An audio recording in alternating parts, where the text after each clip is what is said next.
जय हिंद दोस्तों। आज हम एक विषय पे चर्चा करने वाले हैं और जिस शख्सियत के साथ चर्चा करेंगे आज वो मानव निसर्ग संतुलन के लिए जो जद्दोजहद कर रहे हैं। मुंबई के उपनगर में जो बीमारियां फैलती है उस बीमारियों से वहाँ के रहीवासियों को कैसे बचाया जाए, उनके साथ जो पर्यावरण से जो खिलवाड़ होता है, जहाँ गंदगी फेंकी जाती है, जहाँ गंदगी का सही से निवारण नहीं होता है, जहाँ महानगर पालिका करोड़ों में अरबों में खर्चा करती है कि इस चीज़ों का निवारण होवे, धन कचरा का व्यवस्थापन बराबर होवे, और उसके साथ साथ जो मेडिकल वेस्ट जो होता है, जिसके अंदर जो शस्त्रक्रिया की जाती है, बायोमेडिकल वेस्ट होते हैं। ज़्यादा टेक्निकल में मैं नहीं जाऊंगा। ऐसी शख्सियत है जो इन चीज़ों का गरीबों पर जो असर हो रहा है उसके बारे में ध्यान रखना भी एक बहुत बड़ी बात होती है, सोचना भी बड़ी बात होती है। ऐसे में वक्त निकाल कर इन शख्सियत ने अपने रात दिन एक किए हैं, जबकि इनका यह विषय भी नहीं है, बायोमेडिकल का इनको नॉलेज भी नहीं है, क्योंकि उसमें उन्होंने अभ्यास भी नहीं किया है। पर जनता के खातिर उन्होंने रात दिन एक करके जो कदम उठाया है, आज सराहनीय कदम के लिए जनता की आवाज़ रूबरू कराते हैं। हमारे साथ है विजय भाई थोरात, जो कि इस मुहिम को आगे बढ़ाएंगे। तो सबसे पहले क्या कहेंगे सर, जो आपने जो ये बीड़ा उठाया है, जो भी मेडिकल बायोमेडिकल वेस्ट का जो आपके परिसर में जो रिसाव हो रहा है, जिसके कारण गरीबों को जो तकलीफ़ हो रही है, जो हेल्थ के हिसाब से या उनके स्वास्थ्य के साथ खिलवाड़ हो रहा है, तो शासन प्रशासन जो भी आपने जो पेपर वर्क किया है, इसमें जो आप जद्दोजहद कर रहे हैं, तो आपको क्या लगता है कि इस लड़ाई को आप कैसा जनता को इससे मोक्ष दिलाएंगे? पहले तो मैं मेरे सभी जनता को, व्यूवर्स को जय हिंद कहता हूँ और जनता की आवाज़ का मैं धन्यवाद करता हूँ कि आज उन्होंने यहाँ पे मुझे इनवाइट किया है और एक गरीबों की जो प्रॉब्लम है उसे मैं इनके माध्यम से लोगों को बताऊँ। पहले तो मैं आपको बताना चाहता हूँ, मानखुर्द शिवाजी नगर में SMS इनवोक्लेम प्राइवेट लिमिटेड नामक एक बायोमेडिकल वेस्ट डिस्पोज करने वाली कंपनी है। वो कंपनी का जो धुआं है वो पूरी तरह आजू बाजू के पूरी बस्तियों में, जैसे झोपड़ी पट्टी झुग्गियों में वो जाता है।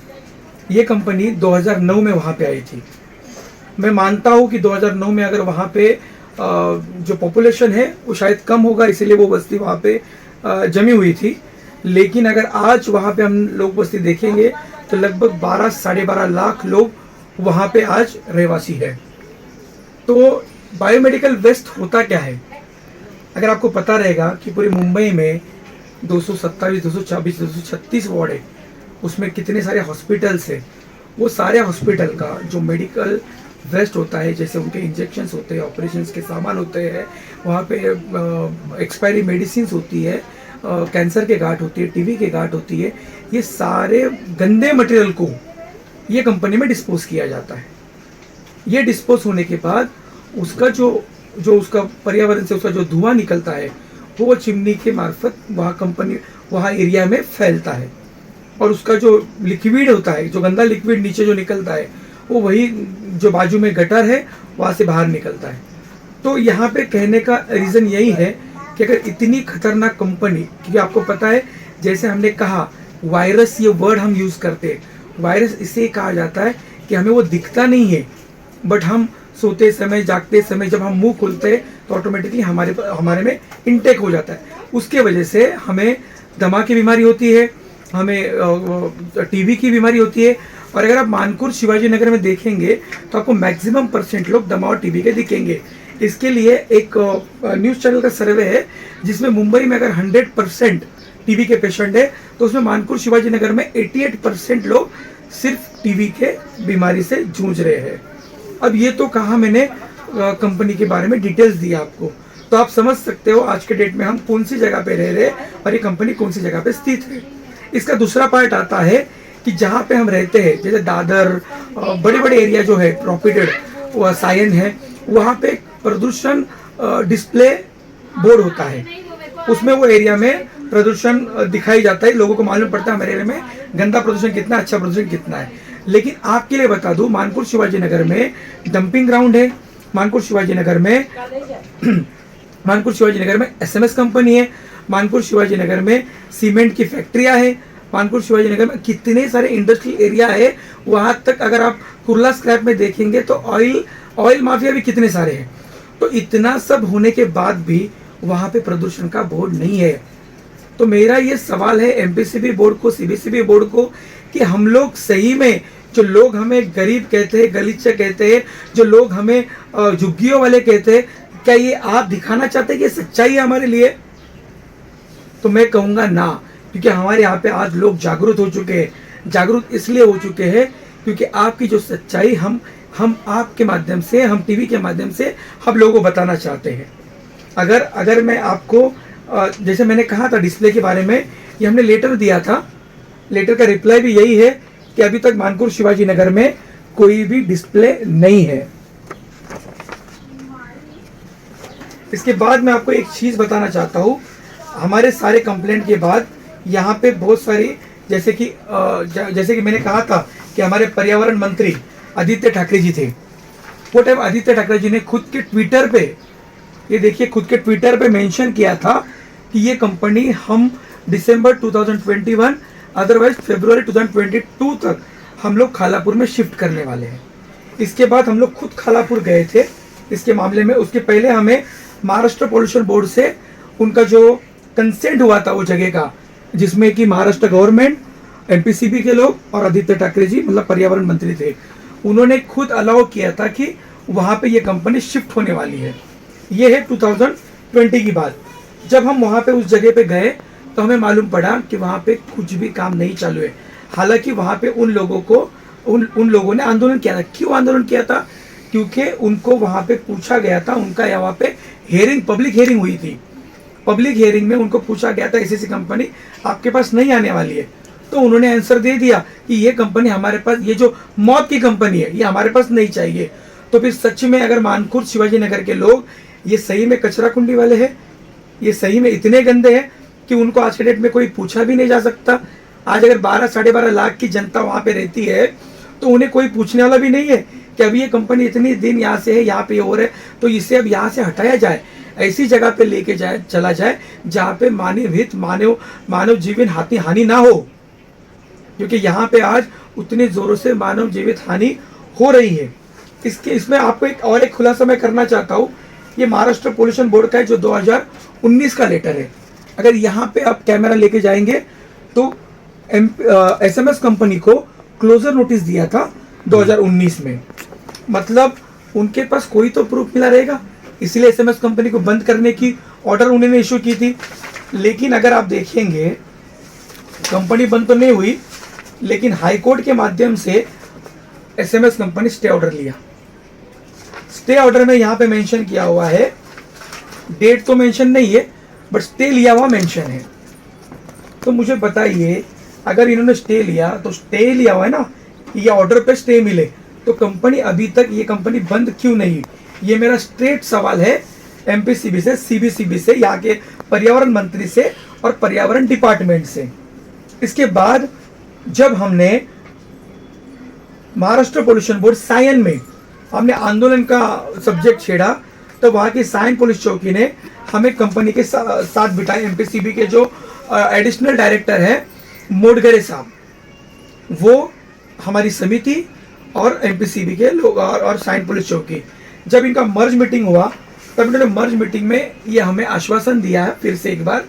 ये लेटर में उन्होंने कंपनी किस चीज़ की है, कितने टाइम के लिए चलती है, कैसे चलती है, या उनको फिर नोटिस जो दी थी उसके बारे में टोटल डिटेल है। और जुलाई 2023 को इन्होंने यहाँ पे शिफ्टिंग का काम, इसमें इन्होंने ये भी मेंशन किया है ये कंपनी को इन्वायरमेंटल सर्टिफिकेट अभी तक नहीं मिला, इसलिए शिफ्ट नहीं हो रही है। तो दैट मीन्स जब हमने फिर इन्वायरमेंटल सर्टिफिकेट के बारे में जब इंक्वायरी करने की चाहिए, तो यहाँ पे सबसे बड़ा खुलासा, मतलब इन्वायरमेंटल रोक रहा हूँ आपको, इन्वायरमेंटल सर्टिफिकेट इस जहाँ पर प्लेस पे अभी कंपनी स्थित है उसकी बात कर रहे हैं या नई जगह के लिए बात कर रहे हैं आप? नई जगह के लिए उन्होंने नई जगह के लिए तो पुरानी जगह के लिए उनके पास सर्टिफिकेट है? एग्जैक्टली ये सबसे बड़ा क्वेश्चन है आज का। और इस वीडियो के माध्यम से अगर नहीं है तो ये फैक्ट्री इतने सालों से कैसे बची ये है? सबसे बड़ा खुलासा मैं करने जा रहा हूँ। अगर आप यहाँ पे देखेंगे तो यहाँ पे क्लियर कट मेंशन है 2021 को इनका इन्वायरमेंटल सर्टिफिकेट की खत्म हो चुका है। ये कंपनी चालू रखने के लिए खत्म हो चुका है। इन्होंने आपके माध्यम से बताता हूँ, जब मैंने ऑफिसर से बात किया, ऑफिसर ने ये भी क्लियर किया है कि इन्होंने अप्लाई किया हुआ है। दैट मीन्स अप्लाई का मतलब ये होता है कि इनको परमिट मिला नहीं है और आज बिना भी परमिट के इन्होंने कंपनी यहाँ पे चालू है। तो कितना बड़ा धोखा इन्होंने मानकुर शिवाजी नगर के लोगों को दिया हुआ है। इनके जान से इन लोग खेल रहे, मानवीय जीवन से खेल रहे, मानवीय हकों से खेल रहे। तो इसका जिम्मेदार कौन है? वो सारे जिम्मेदारों को मैं कहूंगा, ये सारे जिम्मेदारों को कभी माफी नहीं मिलेगी। अगर माफी मिल भी गई तो हमारे जो श्राप यहाँ पे आपको लगने वाले, उससे तो आप माफ नहीं होने वाले हो, याद रखना। तो मेरा आपके माध्यम से यही कहना है कि अगर इतने सारे एविडेंस हमारे पास होने के बाद भी अगर एक कंपनी यहाँ से बंद नहीं होती है तो हमारे से ज़्यादा बदनसीब कोई भी नहीं है। क्योंकि हम हमारे हक के लिए लड़ नहीं सकते, हम हमारे अच्छे फ्यूचर के लिए लड़ नहीं सकते, हम हमारे अच्छे पर्यावरण के लिए नहीं लड़ सकते। तो धिक्कार है हमारे ऊपर। इसीलिए मैं इस माध्यम से आपको कहना चाहता हूँ कि एसएमएस हटाओ संघर्ष समिति के माध्यम से यहाँ पे 5 तारीख को फ्राइडे को यहाँ पे 3 बजे एक बड़ा जन आंदोलन होने वाला है।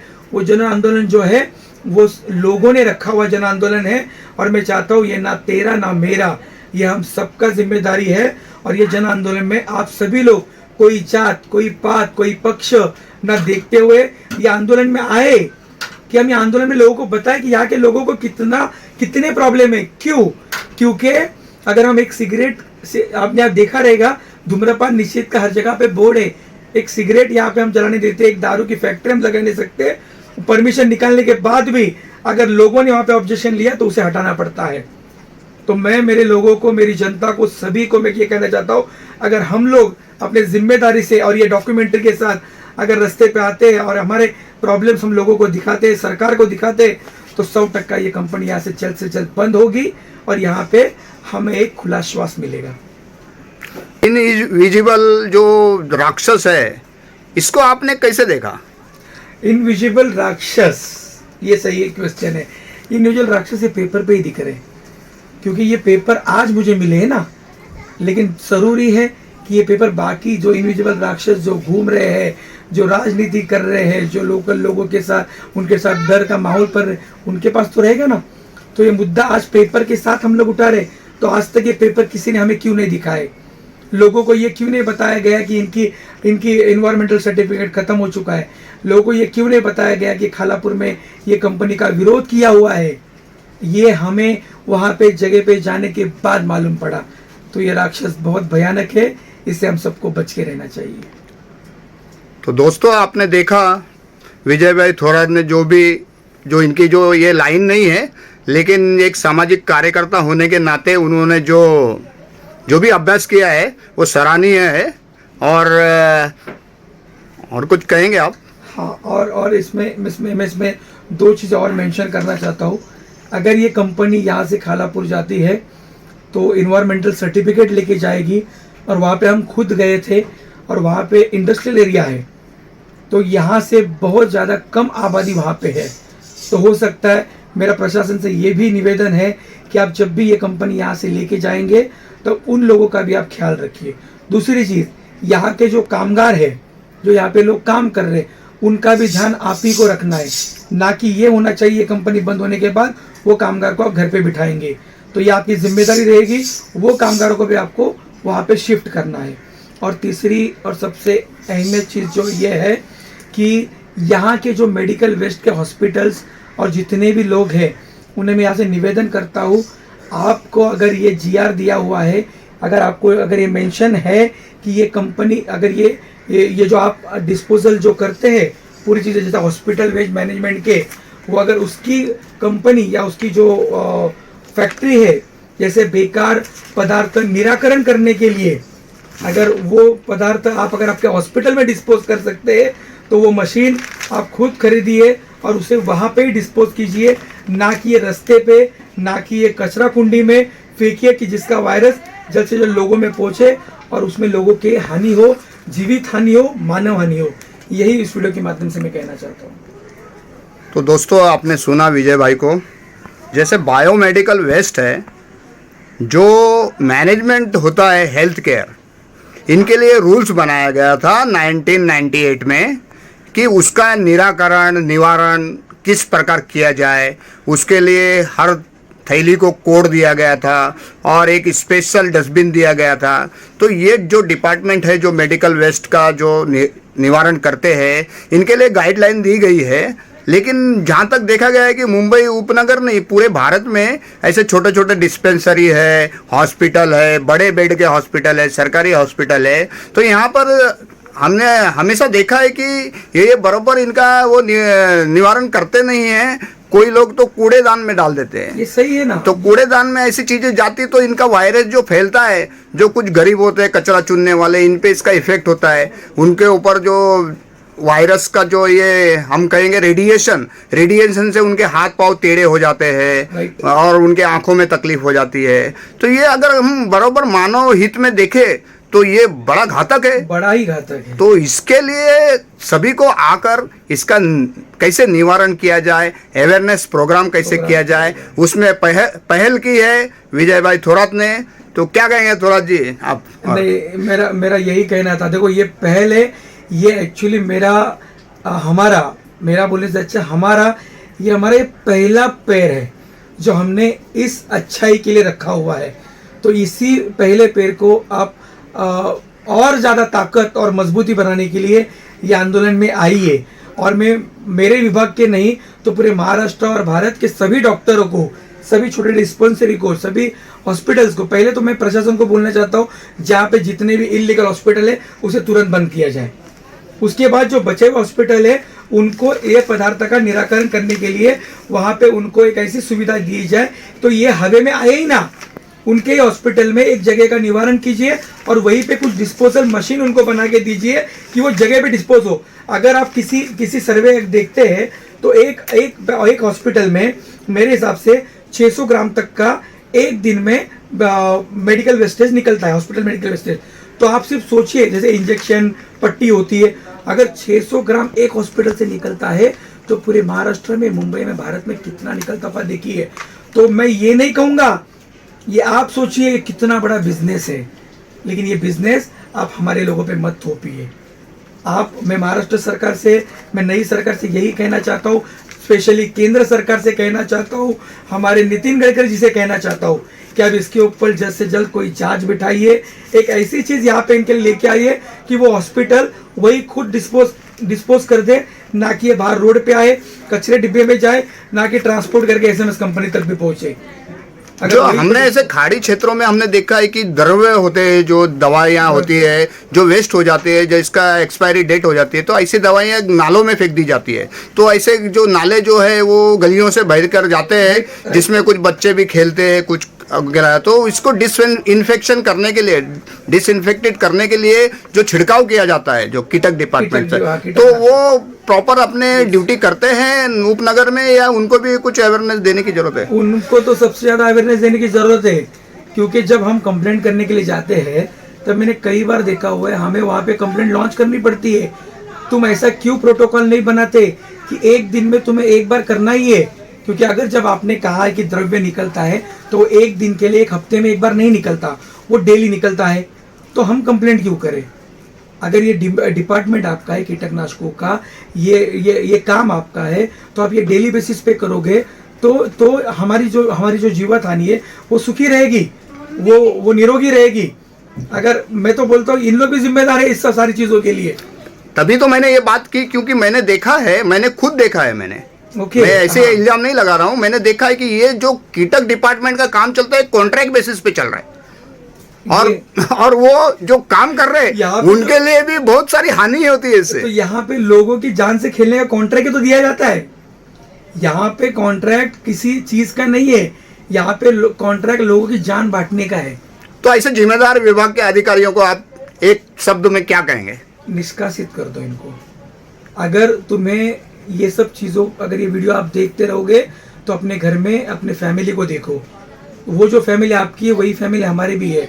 तो आप जो जो गलतियां कर रहे हो, कारण से कर रहे हो, बिना कारण कर रहे हो, तो वो सारी गलतियां करने से पहले आपके घर में आप देख लीजिए, और अगर आप पकड़े गए तो 100% आप निष्कासित किए जाओगे। ऐसा मैं सरकार को मांग करूंगा हमारी संस्था के माध्यम से। तो विजय भाई, शासन प्रशासन ऐसे जो कीटाणु होते हैं, जो मैंने बोला इनविजिबल, यानी जो सूक्ष्म जो जंतु होते हैं, जो राक्षसी रूप ले लेते हैं, और इससे जो बड़ी बड़ी बीमारियां होती हैं, जो सरकारी अस्पताल में इलाज चलता है। आपने जो बात की वो तो विभाग का जो स्वास्थ्य अधिकारी है उसे भी पता है कि यहाँ से कितने केसेस रोज हमारे पास आ रहे हैं हेल्थ केयर को लेते हुए। तो ऐसे जो नष्ट करने वाले जो जीवाणु हैं, इसके लिए सरकार ने कुछ मुहिम चलाई है, जो लोगों को घरों में उन्होंने वो ब्लीचिंग पाउडर या कुछ ऐसी दवाइयाँ दी है जो कि सबको खरीद कर लेना नामुमकिन सा है, क्योंकि झोपड़ी में जो लोग रहते हैं वो खाने के मोहताज होते हैं, तो ये दवाइयाँ कहाँ से खरीदेंगे वो? तो ऐसा कुछ मुहिम सरकार की तरफ से है, आपको लगता है? मैं तकरीबन 20-22 साल से मानखुर्द में रह रहा हूँ। उसके पहले विक्रोली में रहता था, झोपड़पट्टियों में। आपने कहीं देखा है कि ऐसा सरकार ने कुछ किसी को बांटा? मैंने आज तक नहीं देखा। हाँ, ये हो सकता है जैसे कोरोना काल में सैनिटाइजर बांटा जा रहा था, फोगिंग की जा रही थी, तो ऐसा मतलब रेगुलाइज कुछ हो सकता है? नहीं, ये हो सकता है कि वो पेपर में होगा। ये वीडियो के माध्यम से जब उनको मालूम पड़ेगा तो पेपर में दिखाइए क्या मानखुर में हमने दिया, लेकिन मानखुर के लोगों तक कहाँ पहुंचा? मैं मानखुर की बात नहीं कर रहा है, उपनगर के सभी, मैं एग्जाम्पल दे रहा हूँ मानखुर्द का। हाँ, तो पेपर में रहेगा लेकिन लोगों तक नहीं पहुंचा रहेगा। मेरे विभाग में मैंने आज तक कीटकनाशक के, मैंने जो बोला वो हम कंप्लेंट करने के बाद ही वो फवारा दिया जाता है, लेकिन ऐसी जो सुविधाएं आप बोल रही है वो सुविधाएं लोगों तक नहीं पहुंचती। अच्छा, ये तो बड़ा दुर्भाग्य की बात है। दुर्भाग्य नहीं है ये हमारी हम लोगों ने मिलकर ये इशू उठाया है। हाँ। आप देखते हैं आने वाला समय बताएगा कि इस पर कितना काम होता है। देखिए, ये इशू मैं वही बोल रहा था, ये इशू आपका और मेरा नहीं है, ये इशू हमारा है। अगर हम सभी के सभी लोग इसके ऊपर काम करेंगे तो 100% हम लोग सब जीत जाएंगे, हम लोग सब इसके साथ में रहेंगे। तो जितने भी लोग यहाँ पे देख रहे हैं, यहाँ पे साथ में चल रहे हैं, मैं उन्हें सबसे यही कहना चाहता हूँ, ये मुहिम हमारी जान के लिए है, ये मुहिम हमारे बच्चों की जान बचाने के लिए, ये मुहिम हमारे बच्चों के फ्यूचर के लिए। तो इसमें आप साथ दो और 5 तारीख को आप सभी लोग आ जाओ। एक सवाल और रह गया है जो कि मेडिकल से रिलेटेड है। जो मेडिकल डिपार्टमेंट होते हैं, सरकारी निम्न सरकारी, जो ये मेडिकल के जो वेस्टेज जो दवाइयाँ, जो एक्सपायरी दवाइयाँ का जो स्टोरेज करते हैं, तो इनको जो एक्सपायरी दवाएं स्टोरेज करके डिस्पोजल करते हैं, उसके लिए कुछ मशीनें आती है। तो क्या ये अस्पताल में आपने मशीनें देखी है क्या? सुपर, हमने अभी तक नहीं देखी। हाँ, तो वही तो उनका पैसा तो मैं उस मशीन का नाम भी बता दूं। नहीं, ये बताना पड़ेगा, क्योंकि रूल ऑफ लॉ जो बोलता है, health control rule of law बोलता है कि हर एक अस्पताल को या क्लिनिक को उस मशीन को अपने विभाग में, अपने अस्पताल में एक जगह देनी है, उसका अलग से डिपार्टमेंट रखना है, उसको सर्टिफिकेट दिया जाता है इस चीज का, तब जाकर वो इस लाइन में काम करता है। इतना बड़ा जो इश्यू अभी मुद्दा होने वाला है, मुझे ऐसा लगता है इसके बाद सभी हॉस्पिटलों को शायद जनता की आवाज़ के माध्यम से ये सारे हॉस्पिटलों को ये चीज़ करना पड़ेगा। और ये जो जगह है जहाँ पे आप एक्सपायरी मेडिसिन और चीज़ें वहाँ पे डिस्पोज करने वाले हैं, ये आपको करना पड़ेगा। अगर नहीं करेंगे तो इसके बाद जनता की आवाज़ के साथ जो हमारी समिति है, जो संगठन की हुई है, वो समिति आपके पीछे लग जाएगी और आपका भांडाफोड़ करके रहेगी। तो जैसे हमने जो बताया, जो मेडिकल एक्ट है, वैसे ही इन्वायरमेंटल प्रोटेक्शन एक्ट है। जिधर पे आप गए एमपीसीबी, इन्वायरमेंटल प्रोटेक्शन एक्ट को जो देख रेख में जो काम होता है, वो 1986 में उसका लॉज बना। हाँ। लेकिन आज भी हम देखते हैं कि आपने आसपास के परिसर में इतनी फैक्ट्रियाँ चल रही, रबर फैक्ट्री है, केमिकल फैक्ट्री है, ऑयल फैक्ट्री है, और जो आपने बताया बेचिंग प्लांट है, जो सीमेंट कंक्रीट बनाता है, बेचिंग प्लांट बोलते हैं उसको। तो इससे होने वाले जो प्रदूषण है, तो ये इसका निवारण तो मैंने कभी देखा ही नहीं है। तो इसका कोई उनके पास कुछ स्कीम है कि इसको कैसे निवारण करते हैं? आसमान से वो पकड़ लेते हैं या क्या करते हैं? सर आप तो मुझे ऐसा लग रहा है कि धज्जियां उड़ा के रख देंगे सबकी। क्यों है मालूम है? ये सारी चीजें मैंने अभी थोड़ा देर पहले कहा था, यहाँ पे बिजनेस होता है, बिजनेस पैसों का नहीं तो बिजनेस लोगों की जान का होता है। यहाँ पे जो जितनी चीज़ें आपने बताई है ना, यहाँ पे सारी की सारी चीज़ें हमारी जान के साथ खेलने वाली चीज़ें, सौदेबाजी हो रही है, सौदे पूरी तरह मानव सौदेबाजी जीवन की सौदेबाजी यहाँ पे हो रही है प्रशासन के साथ मिलकर। तो यही है ना, तो यहाँ पे सब लोग साथ में बैठे हैं और सबने अपने अपने डिपार्टमेंट बांट लिया है कि ये हमें Sharing। इस चीज पे हमें खेलना है। अगर ये मैं झूठ बोल रहा हूँ तो इसमें जो भी लिखा हुआ है या हमारे पास जो भी डिटेल है, आप ये प्रूफ करके दिखाओ कि हमारे यहाँ पे, जैसे मैंने कहा कि सीमेंट फैक्ट्री नहीं है, हमारे यहाँ पे लोगों के साथ खेला नहीं जा रहा है, हमारे यहाँ पे डंपिंग ग्राउंड नहीं है, हमारे यहाँ पे रस्ते पे कचरा कुंडी नहीं, हमारे यहाँ पे SMS कंपनी है, हमारे यहाँ पे देवनार कत्तल खाना भी है। तो यहाँ पे सोचो कितने लोग ग्रुप में बैठे हुए हैं जो हमारे जान के साथ हम मरे हुए मानव के अंगों की बात कर रहे हैं, उसका निवारण की बात कर रहे हैं। अब बीच में पशु के भी अंग आ गए। हाँ, ये जो पशुवध होता है, इसका जो कचरा है, ये जो डंपिंग है, ये सब कहाँ जा रहा है, ये इनविजिबल बात है। इसका ट्रांसपोर्टेशन देखना है, इसका निवारण देखना है, ये भी बाहर जा रहा है। हाँ, ये कहाँ जा रहा है, इससे क्या हानि हो रही है, ये सब निगरानी में काम करने के लिए, इसके लिए एक बड़ी NGO की जरूरत है जो इस पर काम करे। जैसे Tata institute of social science का आपने नाम किया, जैसे अभी जब पब्लिक हेल्थ की बात है, फिर राज्य मानव अधिकार आयोग है, फिर केंद्र मानव अधिकार आयोग है, तो इन्होंने इतने सालों में इस पर कोई ध्यान नहीं दिया क्या? पेपर वर्क पे दिया होगा ना, पेपर वर्क पे ध्यान दिया, वो ग्रुप में वो भी तो है, पेपर वर्क में ध्यान दिया रहेगा, लेकिन प्रैक्टिकली किसी तो चलिए देर से आए दुरुस्त आए। अब लोगों के हित के लिए जो आपने 5 तारीख को जो मुहिम रखी है, तो उसके लिए आपको बहुत बहुत शुभेच्छा। और मैं खुद तहे दिल से जनता की आवाज़ के सारे मेंबर्स और आपका मैं तहे दिल से धन्यवाद करता हूँ कि एक अच्छी आवाज़, इसे कहते हैं आवाज़, एक अच्छी आवाज़ लोगों तक आपके माध्यम से आपने पहुँचाई है, हमारे माध्यम से आपने पहुँचाई है। हम दिल से, हम का मतलब है हम भारतवासी है, हम भारतवासी है, दिल से आपका धन्यवाद करते हैं। और मैं सभी से निवेदन करता हूँ कि हमारे 5 तारीख का आंदोलन में आप सभी लोग आइए। धन्यवाद।